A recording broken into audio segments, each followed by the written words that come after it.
Hello, and welcome to today's webinar, Create the Right Culture for Hybrid Work. I'm Wade Roush. I'm a technology journalist and audio producer based here in Cambridge, Massachusetts, and I'll be moderating today's discussion. Now, I'd like to walk you through our topic for today and then introduce you to our panelists. We're going to be focusing today on the rise of remote and hybrid work. And then we're going to talk about how it's affected the quality of work and how employees and managers feel about work. And we're going to be looking at that question through the lens of some very unexpected findings from a large survey conducted last fall by MIT SMR Connections and sponsored by WebEx by Cisco. So I want to talk a bit about the survey results. I'm going to bring some of them up here. For many organizations, the pandemic forced an overnight switch to 100% remote work starting in March. Now, that was a big shock to the global business ecosystem, but it was actually less traumatic than it could have been. A lot of companies had already been experimenting with allowing employees to work from home and or to work more flexible hours. So what the pandemic really did was to accelerate trends toward remote and hybrid work that were already underway. And now that that switch is pretty deeply entrenched, it seems to be working quite well for a lot of companies and their employees. That's a major reason we haven't seen a widespread return to the old routines where most workers spent 5, 8-hour days a week in an actual office or workplace. Now, all of this is a little unexpected because the conventional wisdom before the pandemic was that if companies were ever to allow remote work to become too common or too widespread, there would be a big cost in terms of employees' ability to collaborate or network or seek mentorship, figure out how their organizations work. The striking thing about the survey findings is that they show the exact opposite. Now, our survey drew responses from more than 1,500 executives and employees at organizations in 56 countries, as you can see. The survey covered a range of company sizes and a range of industries. And respondents included some individual contributors, but were actually primarily at the board, executive, and manager levels. And here's the surprising thing. In question after question, fewer than 10% of respondents said that remote or hybrid work arrangements have harmed their corporate cultures. In fact, a lot of respondents said that their work culture has improved since work went partially or fully remote for almost everyone in knowledge work environments. About half of people said team camaraderie has improved. About half of people said they feel more free to speak their minds in meetings. And about half of people said that feelings of inclusion and diversity have improved.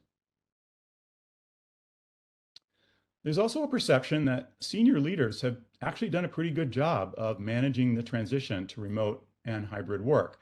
77% of respondents said that their senior leaders served as role models for inclusion and empathy. Respondents gave their leaders high marks in areas such as listening, supporting life-work balance, and paying more attention to meeting dynamics to encourage candid discussion and make sure everybody has a chance to be heard. So what seems to be going on here is kind of an evolution of the way that work works. People are definitely moving between jobs more than they were before the pandemic, but we're not really seeing a great resignation. What we're seeing is more like a great renegotiation in which both executives and employees are demanding a greater voice in where, when, and how they work. It's clear we're entering a hybrid era in which some level of remote work will be permanent, but people will still go into the office 1 to 3 days a week. And it seems like no one really wants to see that reversed. Everyone's just trying to figure out what's next and how to hang on to the gains that have been made. That's part of what our panel is going to talk about. Now, before we start the discussion, I want to let you know you can download a free copy of the Hybrid Work Research Report. The New World of Work is Transforming the Old Social Contracts. And you can see the link on the screen. It's mitsmr.com/connections-hybrid. And we'll provide that information again at the end of the webinar. Okay, Now, I want to tell you a bit about our three panelists. Now, Jitu Patel is joining us from Cisco. We hope he's experiencing some technical difficulties, but Jitu is Cisco's Executive Vice President and General Manager of Security and Collaboration. He leads strategy and development and also owns P&L responsibility for this multi-billion-dollar portfolio. G2's got more than 20 years of senior leadership experience in enterprise software, having joined Cisco from Box, where he was Chief Product Officer and Chief Strategy Officer. And previously, G2's roles included General Manager and Chief Executive of the Syncplicity business unit of EMC, and he was also President of DocuLabs. Also joining us today is Thomas Kochen. He's the post-tenure George Maverick Bunker Professor at the MIT Sloan School of Management. He's a faculty member in the MIT Institute for Work and Employment Research, and he's a member of the MIT Task Force on the Work of the Future. Tom's most recent book is called Shaping the Future of Work, a handbook for action and a new social contract. And the book calls attention to just that, a new social contract at work, one that anticipates technological change to build a more inclusive economy and broadly shared prosperity. And also joining us is Bob Posen, a senior lecturer at MIT Sloan and a non-resident fellow at the Brookings Institution. Bob is former chairman of MFS Investment Management and former vice chairman of Fidelity Investments and president of Fidelity Management and Research Company. Among many other appointments, he served as State Secretary of Economic Affairs for the Commonwealth of Massachusetts, and he's been an independent director at Medtronic, Nielsen, and BCE, the parent company of Bell Canada. Bob's most recent book, published in 2021, is Remote Incorporated: How to Thrive at Work Wherever You Are. So, gentlemen, it's great to have you here. Thank you so much for joining us. Delighted to be with everyone. Look forward to the conversation. Great. So I have a list of questions I'd like to go through for the next 20 minutes or so and just have a general discussion here between the four of us. So you just heard me kind of summarize the survey findings. The foremost being that people feel that corporate culture is actually thriving, despite the fact that fewer people are in the office.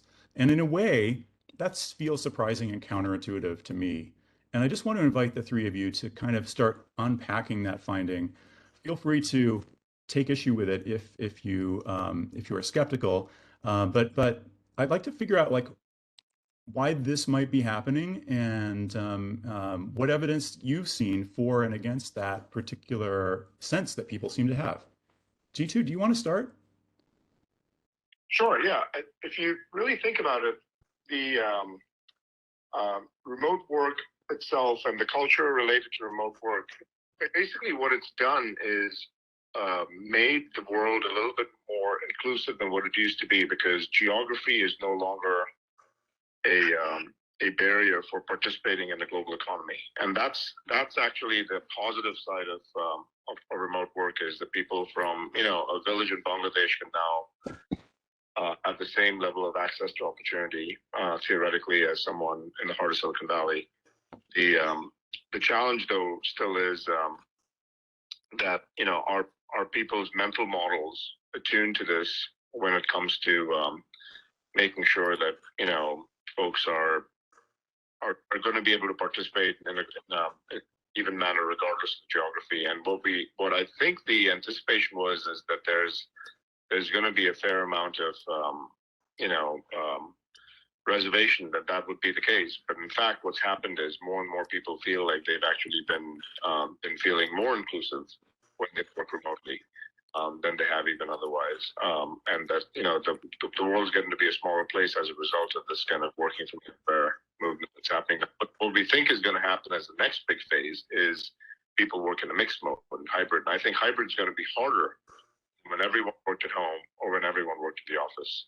So while remote was kind of a big step forward where people got to see, hey, this is something I can do from anywhere, hybrid's going to have an additional layer of complexity, because when there's 4 people in a room and 3 people not in the same room, Do the 3 people feel left out, and do the 4 people have an advantage? And how do you make sure that you actually level the playing field on that dimension? That's going to be kind of the next wave of challenge that I think most companies are going to face, because people are going to come back to the office, but not everyone's going to be in the office all the time. And that actually creates for an added layer of complexity that did not exist in the past, either in remote or when everyone worked in the office. Right, right. Okay, well, Bob and Tom, I mean, clearly people said what they said in the interview, so we can't, in the survey, we can't take issue with their actual answers. They said what they said, but can you make sense of that from your own perspectives? Bob, do you want to go first? Yeah, I think that people who went remote all of a sudden had a lot of social connections, a lot of culture that they could draw upon because they had been working together for years. And so over time, as Jitu suggests, uh, the structure is going to change to hybrid, and therefore I believe the culture will change. And I think in particular, uh, new entrants, new employees, for them, it's going to be quite important that they come into the office at the beginning to imbibe the culture. We think about what some people call an apprenticeship model, where people learn the culture by seeing people operate, and to some degree they can do that remote, but I believe it's a lot better done in person. So I think the challenge, as G2 suggests, is how do you design the optimal configuration for hybrid in a company? And to me, the biggest learning from my research is you don't decide that issue and establish a rule, one rule for the whole company. Most companies are agglomerations, aggregations of different groups, and they have different functions, very different functions. You can have a customer service group, a marketing group, a financial accounting group, investment group. Each one of them is very different. And I think what it makes most sense is for each group to decide what the structure of their hybrid workplace should look like. That does make total sense. Tom, If let's. I can just interject, if I can just interject on that point, that's a really important point, because this kind of top-down mandate tends to be very difficult to go out and have happen. So what was just said is a really important point, which is let the teams have the autonomy to decide.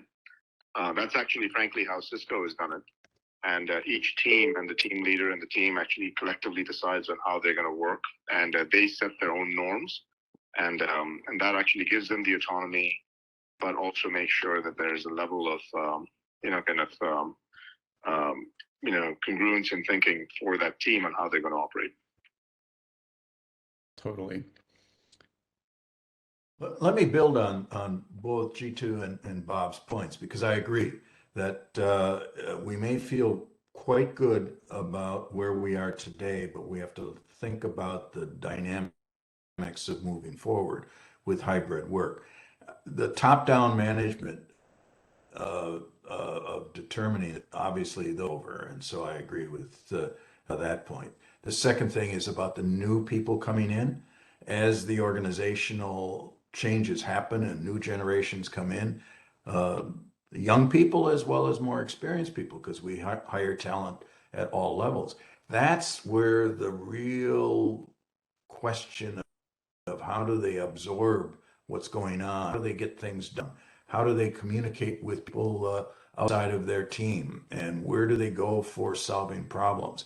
That there's no substitute for interpersonal interaction for those kinds of functions that make organizations work and drive innovation. And so we're going to have people engage in new ways. We're going to have people coming together from time to time for social interactions that otherwise would have happened naturally and informally. But we're going to have to build that into our managerial processes. And then finally, this emphasis on allowing each team to figure out its own structure and its own process and its own scheduling is absolutely important. We've learned even here at MIT that we have to adapt to the different scientific labs, to different engineering, to where you've got animals that have to be taken care of for experiments, to the kind of social engagement that we depend on in a lot of our social science seminars. And all of those require different skills. What it does require is a new bottoms up ability to talk about these issues. At the Sloan School, we've developed something called flexibility coaches, people who facilitate these kinds of conversations over how we're going to do the work. And I think the whole role of leadership requires much, much more emphasis on drawing out people's interest, engaging people, giving much, much more flexibility at the local level. If we do that, I think we can adapt to this, but it'll find its own way in different groups. I want to keep unpacking the survey results just for the next few minutes here. So the survey showed very clearly that people feel that inclusiveness and camaraderie have improved in the workplace despite the switch to remote or hybrid work. And I'm wondering if you feel like there are sort of unexpected benefits to the technology of remote work itself that are enabling that. What is it about these platforms that like are counterintuitively helping people feel more included in their organizations rather than less, the way you might expect? So, G2, do you have any speculation about that? Yeah, I think, look, I think there's kind of there are two sides to the argument over here. So the first one is, the reason that people feel more included is they do have a level of flexibility, and so they don't have to make a choice. If I had to, go to drop my child to daycare in the middle of the day, I don't have to make a choice between making a meeting or not making a meeting. I could still make the meeting because I can dial in from anywhere, and that actually has a degree of, a positive kind of attribute to it. On the other end, I think what people are getting better at is how to build camaraderie in a virtual environment. One of the challenges that you have in a virtual environment is it gets very transactional. So if you think about an online meeting, the mental model for people in an online meeting is very different from when you meet in person. I'll give you an example. Let's say that we have a 30-minute online meeting, and at 20 minutes, there's a little bit of a lull. Most people will kind of, if there's a facilitator of a meeting, they'll probably ask a question. Does anyone have any other questions? Otherwise, we can give people back 10 minutes. That almost never happens at dinner if you have a lull, because you then wander into a different area and start talking to them. Say, hey, what about, do you have family? What do you do for fun?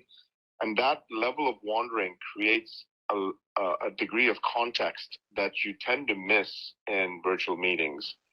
And I think people are getting better at building that context over time. I'll give you my personal example. I joined Cisco during the pandemic. Mm-hmm. Didn't meet any of my colleagues for the first 9 months. But it didn't stop us from actually building very close ties and bonds. Right, a lot of them were friends by the first time I met them. And that only happened because the culture at Cisco was that we would actually allow people to wander in these meetings rather than just be a very agenda-driven meeting every single time.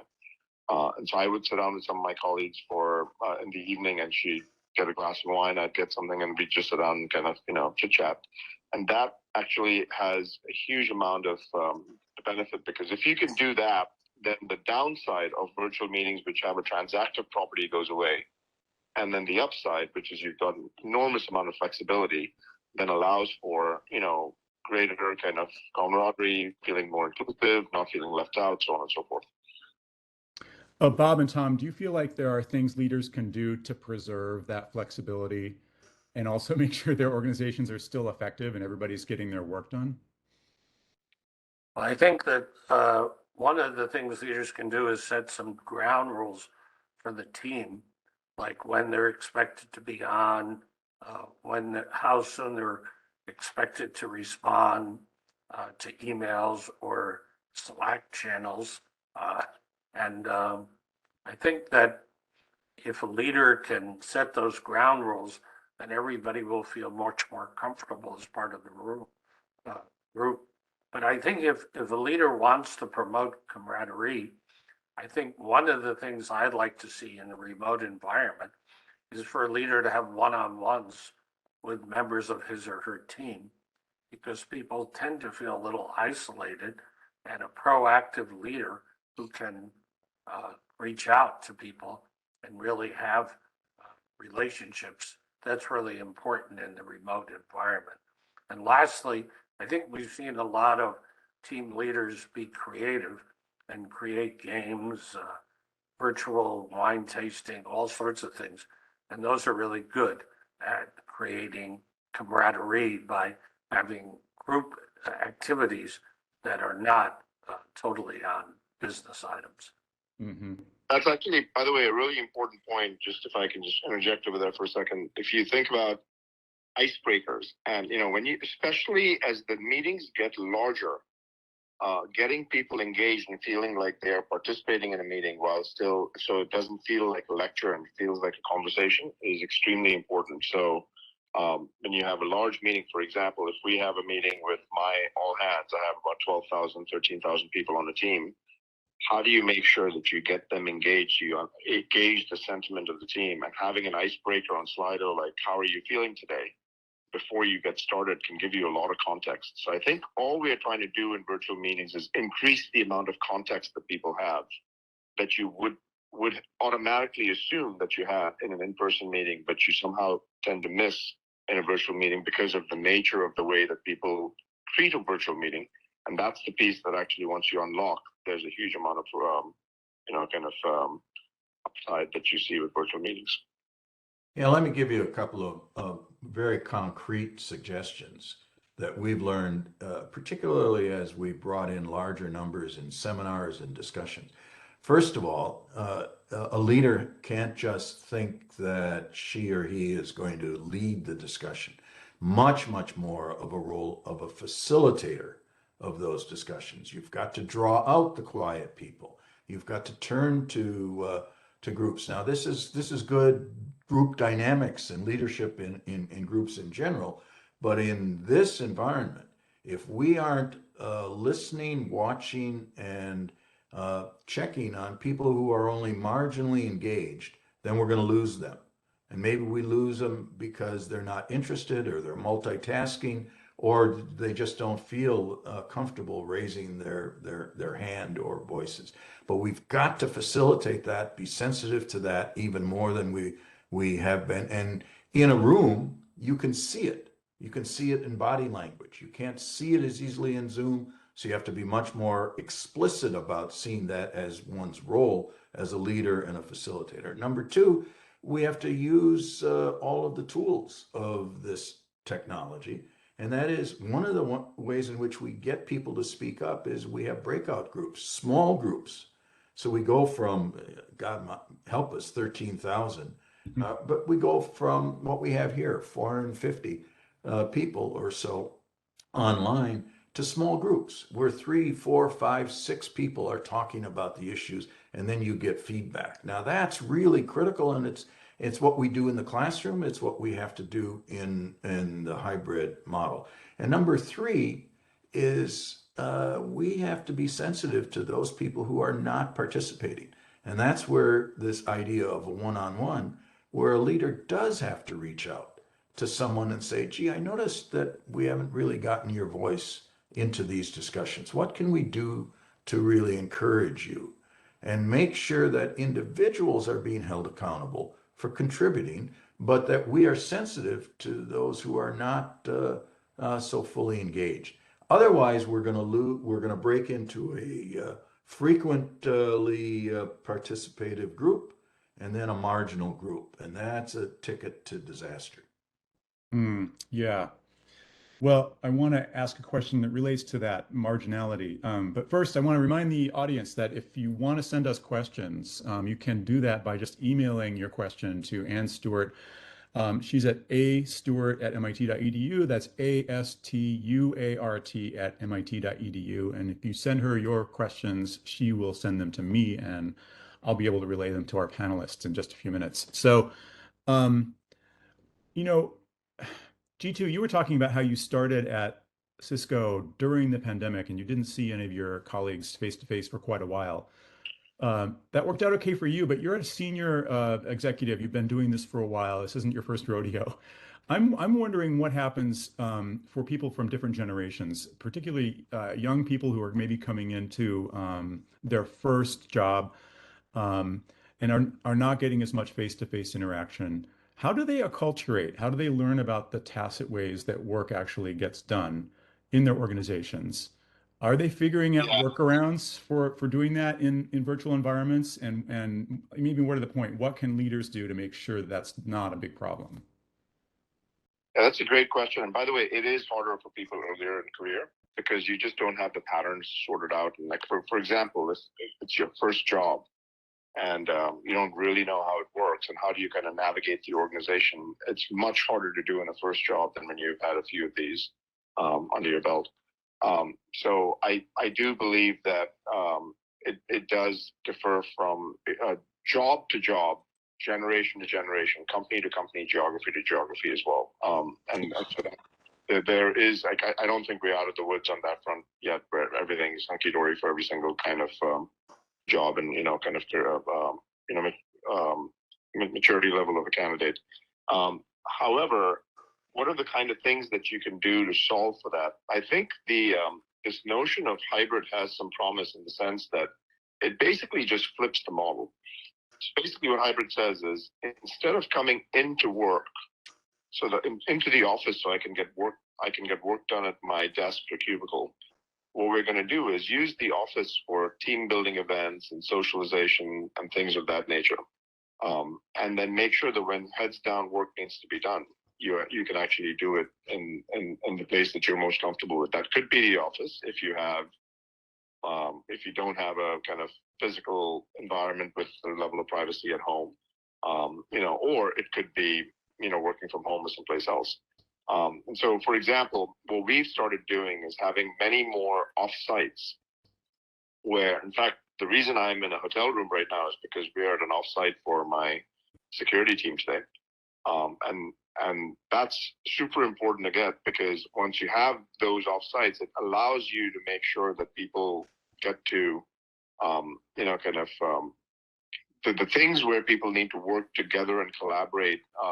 And if they feel like they want to make sure that they can be in person for a higher bandwidth conversation, they can do that. But then also make sure that most of the work happens when you're at home in a heads down mode. And so I think the hack is revert the pattern and make sure that people do have some on-sites, especially for early in career, because it's very hard to get immersed in a culture just through video. And but you can't do it affordability wise all the time. Let's say if people are in a distributed world, so you do provide some mechanism for them to go out and engage with each other on a personal basis. But we also, as leaders, have to get much better at not having in person as a crutch, and you have to figure out a way to master the ability to get people indoctrinated into your culture while remote. So one last thing I'll say over here is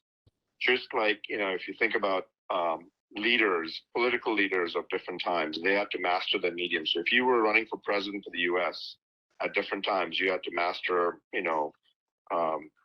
radio communication, television communication, and now social media communication. In a similar vein, if you're someone who's a leader in an organization, you have to master being in person, but you also have to master figuring out how people can get indoctrinated into your culture while they're remote. And so each one of us have to figure out a way to facilitate and have very memorable events in every single interaction that we have, because that's what actually gets people into the culture. Right, right. Let me just jump in with two practical suggestions for new young people in an organization. One is to have a really good orientation package, which tells the people coming in who are the members of the team, what are the ground rules, when they can come in the office, what choices they have, and second of all, to have a mentor, a coach, a buddy, whatever you want to call it, so that the new person who comes in has somebody who's already there to ask questions, to help guide them. And I think that sort of buddy system is really important, especially when you're in a regional or national company. Last thing is satellite offices. So a lot of companies are moving towards satellite offices, which are scattered around metropolitan areas. So those provide places for people to go conveniently when they're new employees to sort of see what the work culture is like. Yeah, sure. Tom, do you have any strategies? Now, let me build on Bob's second point on the buddy system. I completely agree with that. And I'm experiencing that personally now with a new assistant who is sort of isolated and doesn't have some more senior people to say, well, go to this person or that person to solve the particular problem, or let's sit down and have lunch and let me tell you how I've learned how to function in this particular setting. So I think on a one-on-one basis, that's absolutely critical. Now I want to generalize it though. And there's something in that survey that we haven't talked about. There is a distinction between the responses of the board members and the C-suite executives and those, the smaller sample of people who are on the front lines. Absolutely. People on the front lines are not nearly as positive as we've suggested. And there is a divide, not only in this survey, but in every survey I've looked at on this across the US and across other parts of the world, between the people at the top who see this as a way of building their culture and they're doing a good job as leaders versus the people on the front lines. So when we talk about building a new social contract, the essence of this is to listen to these groups who are at lower levels in the organization, who are starting out, who are not as senior, and recognizing that we've got to change the culture perhaps to address what they see as the way in which they want to work in this environment. They may even be better technologically than some of us more senior people, but they are going to reshape the culture of organizations. So any organization that thinks that we can somehow bring those people into our culture is defined the problem the wrong way. How does our culture need to change in order to listen to, empower, and recognizing the voices of the next generation and the new people that we bring in? Because it's going to evolve. And as leaders, we better be flexible and not think we've got it figured out and we've got to get them to comply with what we are doing. Those days are over. And we have a lot of turmoil in our organizations today. Workers are organizing, workers are expressing stronger voice individually and looking for collective ways to do it. And that's going to require a whole new set of managerial skills that recognizing there are groups of people out there who feel that they have not been treated fairly in the pandemic, have not had the opportunities to be respected as essential workers and as people who have some things to contribute. And we better start recognizing the need to listen to them, to empower them, and to negotiate with them in a new social contract and let it evolve over time. Mm-hmm. So we have some audience questions coming in. I'm hoping we'll have a chance to get back to Tom, your book, and talk a little more about the social contract, and Bob, your book, Remote Inc. But let's take a couple of audience questions right now. We have a question from Jan, who says, I totally agree with the panelists' comments about self-managed teams, but let's not forget the interdependencies between teams. Any thoughts on how to facilitate that? Doesn't there need to be some consistency across the organization? So yeah, this is an interesting point. I mean, how do you manage a big, complex matrixed organization when not everything is a very small sort of little tree? It's a very complicated kind of bush, if you will. How do you keep everything running in a virtual environment? Well, I think you have to have cascading systems for this. So yes, at the team level, you need to decentralize enough so that the team members really feel that their voices are being heard. But then we have these connections, and there ought to be periodic hybrid or in-person or whatever mix of meetings across the groups, just as Jan has suggested. Because right now, unless the people in finance and people in marketing and the people in operations are sharing where their issues are with each other, you have those meetings traditionally within business organizations, but often in this environment, we lose touch with the need for those kinds of sessions. So there ought to be some sessions at different levels where it's much more of a horizontal set of conversations with people. And then we bring our junior people into those so that they also see those connections. So let's not lose sight of the need for lateral coordination in Yeah. organizations. Yeah. That's a great answer. Bob or G2, do either one of you want to jump in on that? I would agree totally with what Tom said. I think you have to provide structured ways for the heads of each of the units to interact. And then that provides the mechanism for the cross fertilization. And in that process, they may want to designate someone in their team who's especially responsible for interacting with someone in another team, in another unit. So, but I think that has to start at the top with a broad-based management committee. Okay. Here's an interesting question from an attendee named Shelley. Shelley asks, what are your findings or thoughts on mandatory cameras on for meetings? And complementary to that, how do you create a water cooler environment in a remote or hybrid world where people might just kind of bump into each other by accident? And I guess these two things are related in my mind in the sense that if your camera is always on, then maybe when someone wanders into the field of view, you can just say hi.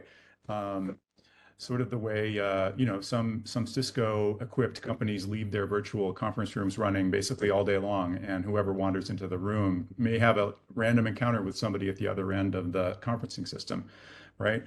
I'd like to see cameras on because it's hard to get all the visual cues if people have cameras off and just have an avatar.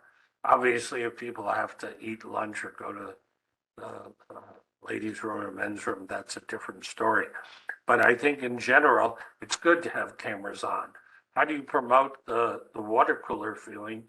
Well, one of the things I'd like to do is to have the meetings open 10 minutes before the meeting starts so that people can come and interact. And then I don't want to see back-to-back hour to hour meetings. So again, you can have the meeting end at 45 minutes after the hour and then have another 15 minutes in which the room is still open and people can have informal get-togethers, informal interaction.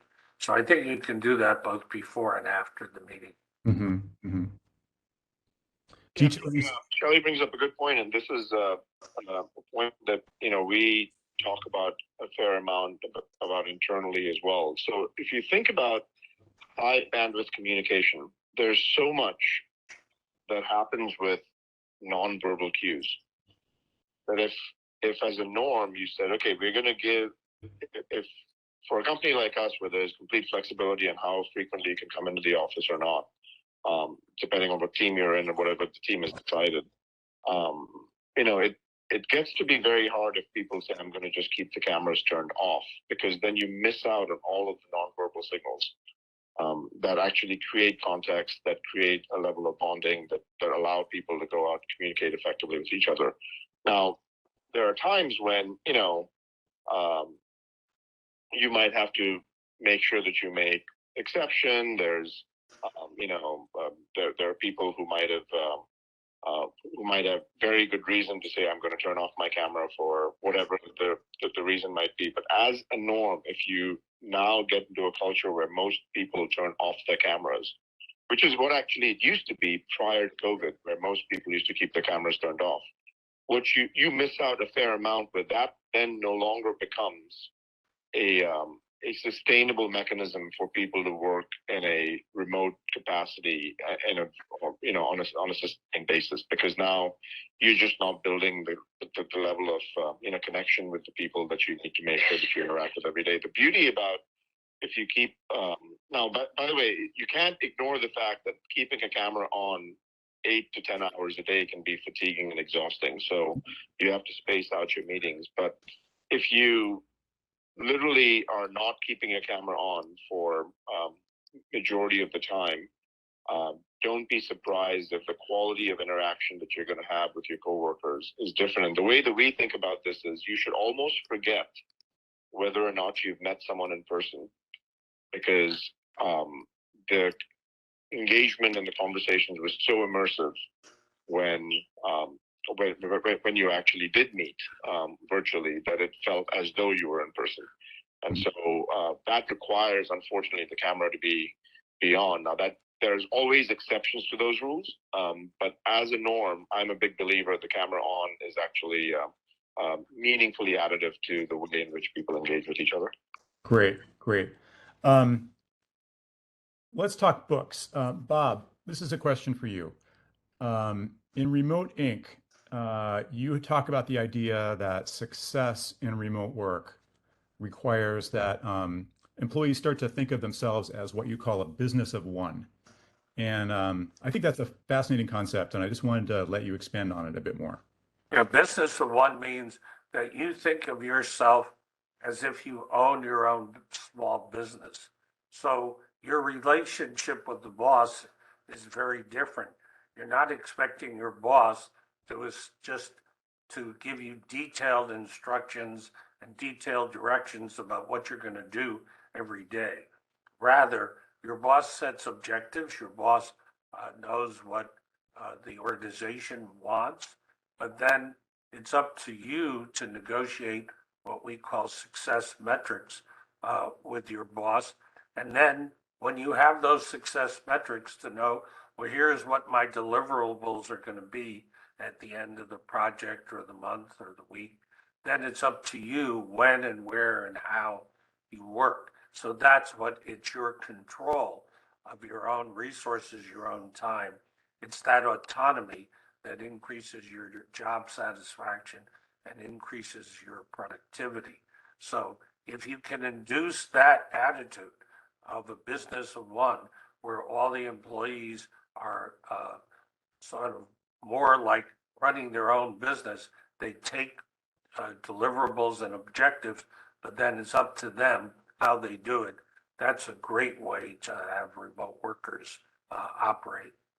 Oh, that makes total sense. Okay. Tom, maybe this relates a little bit to what you've written about, and we do have a couple of audience members asking this question. So you've talked about the new social contract at work in your book, Shaping the Future of Work. So what are these contracts? Are they formal written contracts, or are they more like a cultural agreement? And if they are written down, who's writing them down? Who gets to decide what's in these contracts? Can you say a little more about what you mean there? Sure. What I mean is that for too long, we have had leadership from the top. We've had business organizations that have not really had to address the interests of everyone in the organization.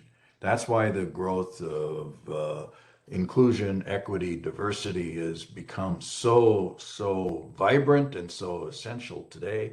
And that's why that we're seeing people on the front lines, the people who have been most disadvantaged in the past, now raising their voices in much more emphatic and determined ways. We need to have a social contracts or a contract or contracts, not always written down, because you can't write down all of the ways in which we expect to be treated as individuals and as groups with fairness, with respect. That you can put some words to that effect, but it's in the actions. And in the actions, that means respecting people's right to have a voice, not uniformly opposing it if they try to organize, but help facilitate how we're going to build robust, resilient, productive, and equitable organizations.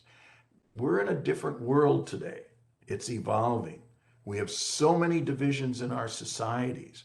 We have to use the workplace as a forum to bring different people together who have different views, different life experiences, and different aspirations.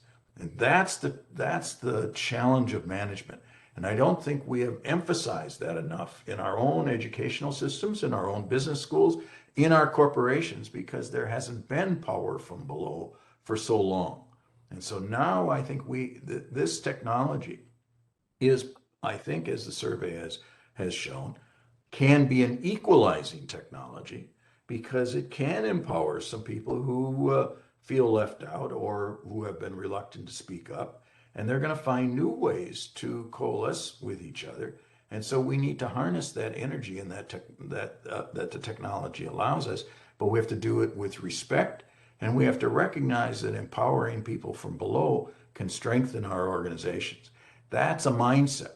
That's a cultural change in management that I think we need to take on if we're really going to build the kind of dynamic economy that we need in this world. I think it's an exciting time. I think we're seeing some changes, some new opportunities, but boy, it is challenging those who have been in power for a long time to recognize they've got to change their mental mindset of what a robust organization looks like. Right, right. I want to ask one more kind of strategy question or tactical question. So G2, we talked before the meeting, before today's webinar, and one of the things you said was that you believe that in the future, most business meetings will be hybrid and will have at least one virtual participant. Even if most of the people are in a conference room together, there are likely going to be other people joining via remote technology. So what do leaders need to do to make sure those virtual participants feel fully included and that they're part of the social contract? Yeah, so the statistic that we found was 98% of the meetings in the future will have at least one person who's not the same physical space as everyone else. And so what this has is implications on three dimensions: technology, culture, as well as facilities. So on the technology side, it's pretty obvious, and what we need to do is make sure that, things like, what's the most intuitive thing that people do when they're in a room? They get up and start whiteboarding. And how do you make sure that those whiteboards extend to people that are virtual? Pretty important. That's one example. Facilities-wise, what's really important is the way in which you design conference rooms and meeting spaces now no longer need to just accommodate and optimize for the people in the room, but also the people not in the room. And then thirdly, from a cultural standpoint, there's certain limits of physics when you're in the same room versus not in the same room. So for example, the level of latency that you experience of sound, and from the time that I say something to the time that you hear it on in person is about 5 milliseconds. Mm-hmm. When you hear that when you're over the wire, it's about 150 milliseconds. So what ends up happening is you hear sometimes, and so there's 8 people in a room and two people that are not in the room. The people that are not in the room can't get a word in edgewise. The reason for that is because there's a delay by the time they have, which is just sheer limits of physics. So what you have to do over there is make sure that the people that are culturally, you have to adjust for that dynamic and make sure that there's pauses where you are allowing for people that are not in the same physical space to participate explicitly, and make sure that there's a pause so that other people. Let me illustrate this. What I just did is I want to reinforce what just said, and I interrupted him.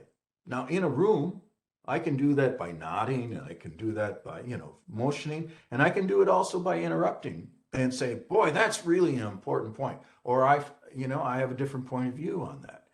We've got to be able to simulate that, as you just said, in this hybrid work. So I interrupted you and I apologize, but that's what we do.